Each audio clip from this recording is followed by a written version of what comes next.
Violet Comes to Stay.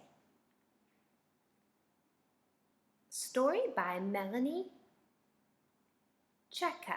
Pictures by Emily Arnold McCulley.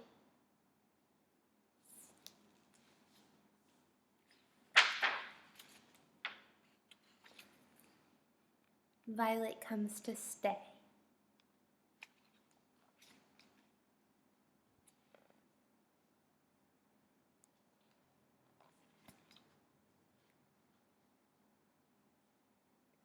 Violet and her brother and sister were born in the kitchen pantry of a house on top of a hill. For days, an old crate lined with scraps of calico was the kitten's entire world. But soon they were strong enough to nose around the pantry and then the vast kitchen that lay beyond the door.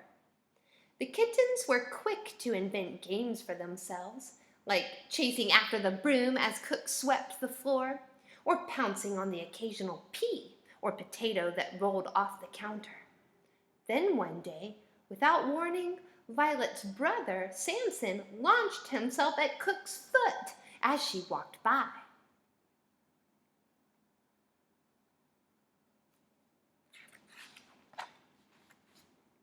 Violet watched as her brother held fast to Cook's shoe.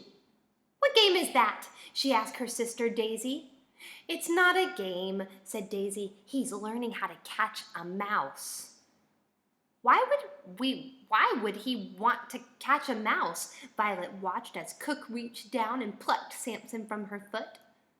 "Because mice are the enemy," said Violet's mother. "They steal food from pantries. They chew holes in the linens. Why, they've even been known to eat through books.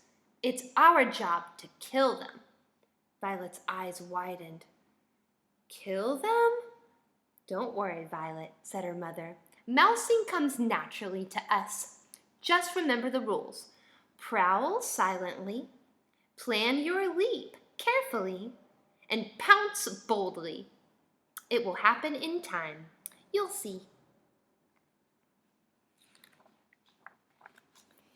It wasn't long before the kittens began to look like cats. Daisy's spindly tail became long and lush. Samson's big paws grew bigger still. Violet's downy fur turned as white as fresh milk, and she took care to groom her hair neatly into place. Violet's mother had been preparing her kittens for the day they would go out and find their places in the world. So they were eager and curious when Cook led a group of strangers to the pantry door. "It's time, my little ones," said Violet's mother. She gathered the kittens around her, licking each of their heads lovingly. "Come back and visit me, and remember the rules."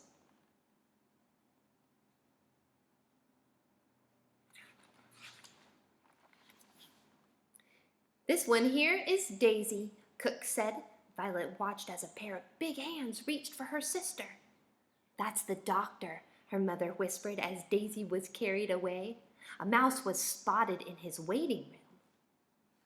A woman in a tidy apron plucked Violet's brother from the crate. "Oh yes, Samson's a good one," Cook told the woman. "Just look at those paws." "She owns the grocery," said Violet's mother. "There are lots of mice in the storeroom."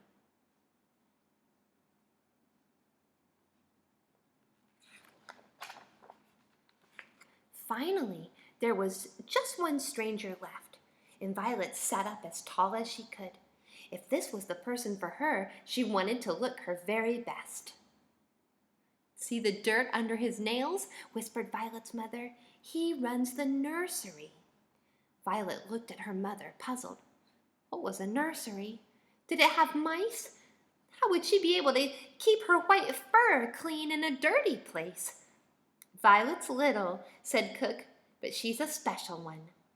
The man lifted Violet from the crate and peered into her bright green eyes. "I suppose a little mouse catcher is better than none at all," he said. "Be brave," Violet's mother meowed as the man carried Violet away. "And remember the rules."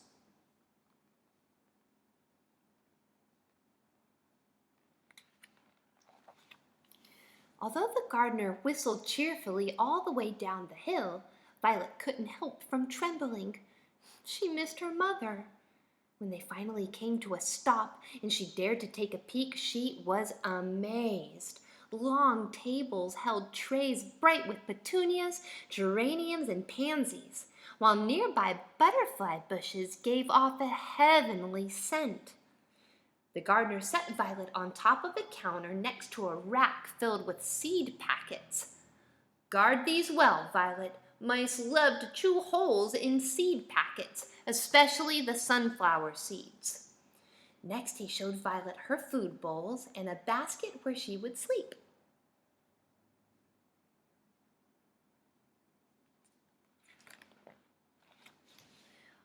All day long, a bell jangled above the door as people came and went. Violet leaped from table to table to help the customers select their plants, but no one seemed to want her suggestions. She tried to help the gardener straighten the wobbly rows of clay pots, but he placed her on the floor.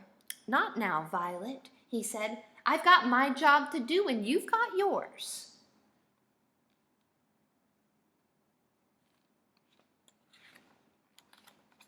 That night, as Violet lay in her basket, she heard a scritch, scritch from above her. A small shape moved across the countertop. A mouse! Violet leaped up and scrambled after the mouse as it raced toward the seed packets, the gardener's sunflower seeds. Violet had to save them. Crash went the seed rack as Violet dove after the mouse. Rat-tat-tat-tat went the rakes. Smash, smash, crash went the wobbly clay pots. When it was all over, the mouse was long gone, and Violet crept back to her basket, miserable.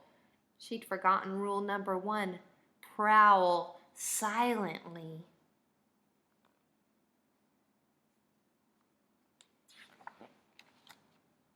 The next morning, the gardener took one look at the mess and frowned. "I'm afraid this won't do," he said, shaking his head. "I need a cat to catch mice, not turn my shop upside down." And so the gardener carried Violet back to the house on the hill. Cook frowned at her return, but Violet's mother licked her happily. "Don't worry," said her mother. "God has a plan for each of us. The right person will come for you." The very next morning, Cook led a woman in a starched white hat to the pantry. "It's the baker," said Violet's mother. "Lots of breadcrumbs means lots of mice." The baker studied Violet closely. "Well, she's a little one, but I suppose a little mouse catcher is better than none at all." And with that, the baker tucked Violet under her arm and headed out the door. "Keep your paws clean," Violet's mother meowed after them. "And remember the rules."